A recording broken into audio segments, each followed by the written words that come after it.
Hello, awesome people. I hope you're having a great day today.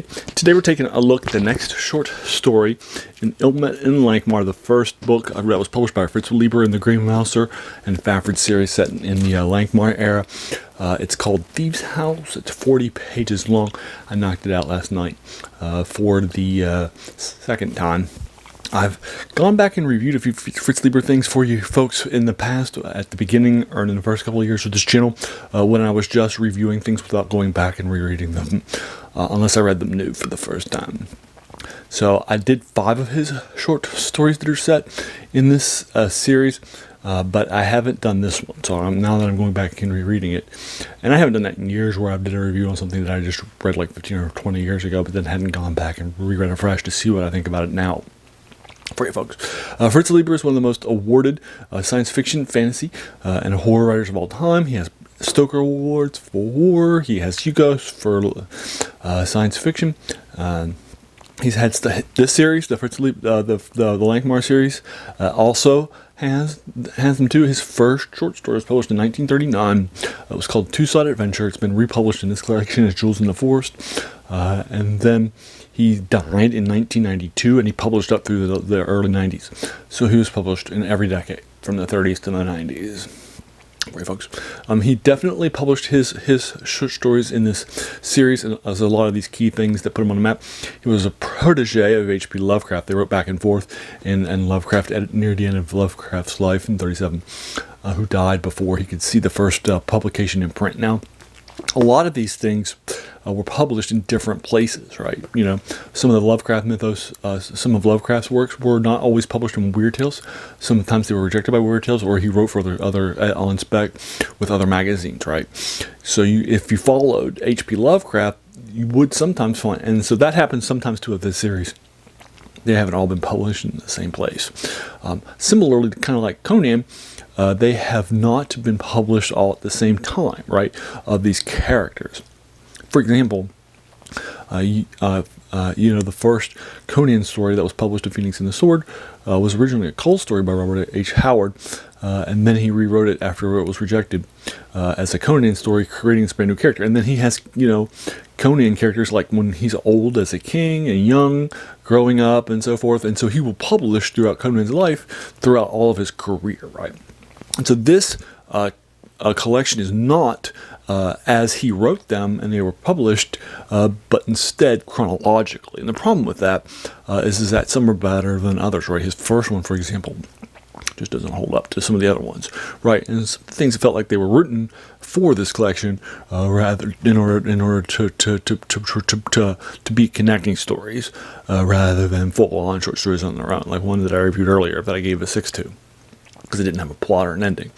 Similarly, this short story, though, is really, really good. It's 40 pages long. It uses its page very well.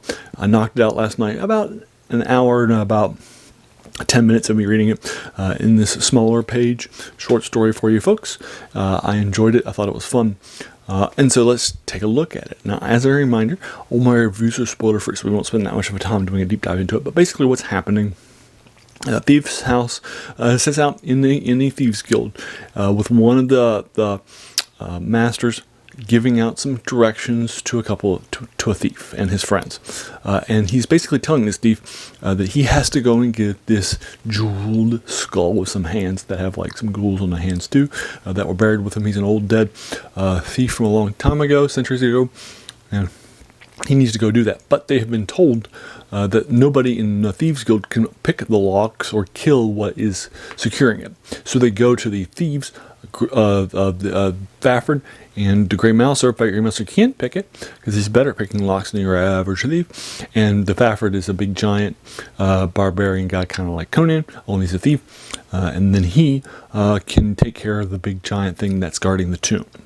So they go out. So he has an agreement with those two people to split the profits, a third each, because there's going to be 3 of them. He goes out there, he betrays them, he comes back with the skull, and then but he doesn't kill them because he's afraid that they're going to kill him too.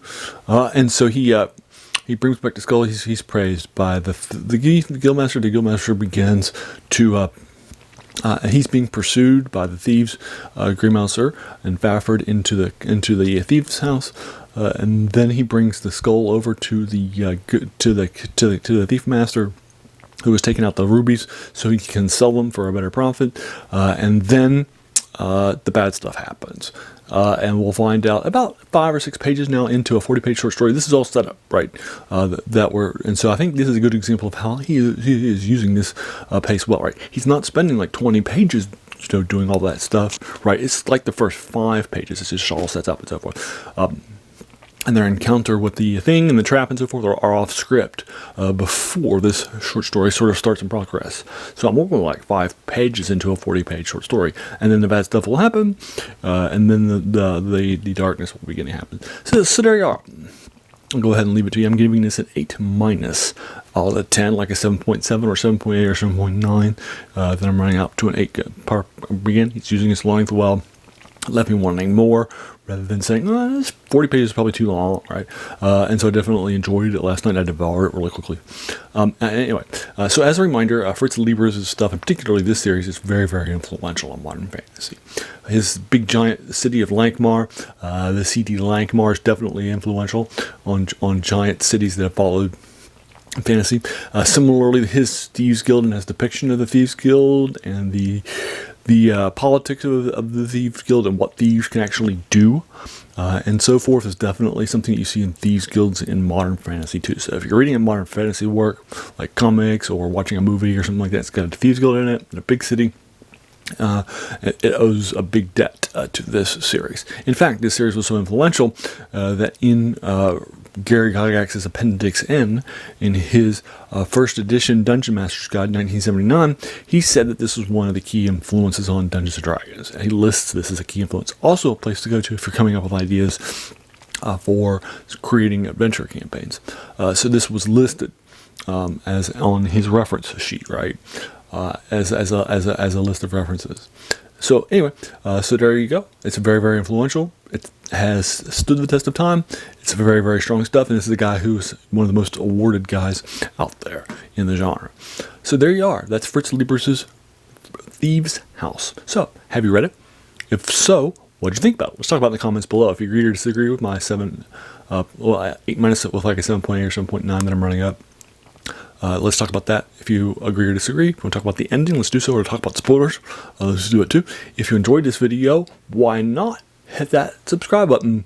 There's going to be a lot more of these to follow. If you enjoyed this, why not? I'm sorry, I already said that.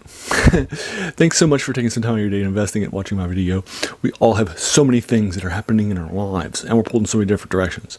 So the fact that you spent this time with me is incredibly humbling, and I appreciate it. So thanks again, and have an amazing day.